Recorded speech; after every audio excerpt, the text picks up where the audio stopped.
But if I can talk about the mind, why is it that sex is easier at the beginning than in a long-term relationship? One of the leading answers is anger.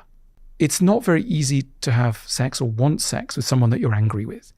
And in many relationships, there's a lot of stored anger that neither party knows is there.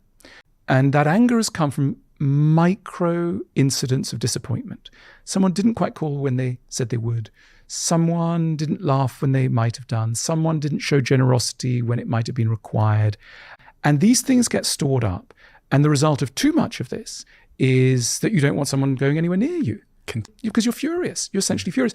But in the way of these things, you don't know you are. You don't know you're furious. Again, the mind is not obvious to itself. So if you want to have more sex, don't just invest in candles and fancy linen. A quite useful thing to do is to go and have dinner with your partner and say to them, we're both going to ask each other how we've annoyed each other.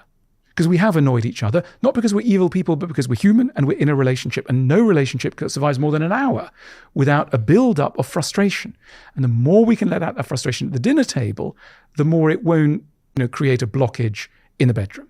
And so the chance to discharge frustration. And often the reason why we don't tell our partners what our frustrations are is that they sound ridiculous. It's like, well, hang on, you're upset with me because I use the word really in what you thought placed too much emphasis on the why when I was speaking to your mother. Are you crazy, right? You are laying yourself open to your partner pointing to you going, are you crazy? But I think that we're all in love, very small children, at least a small part of us is.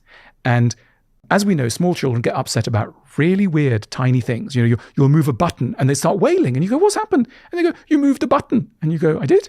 Why does that matter? But for them, it matters. Or, a pencil has slightly changed direction.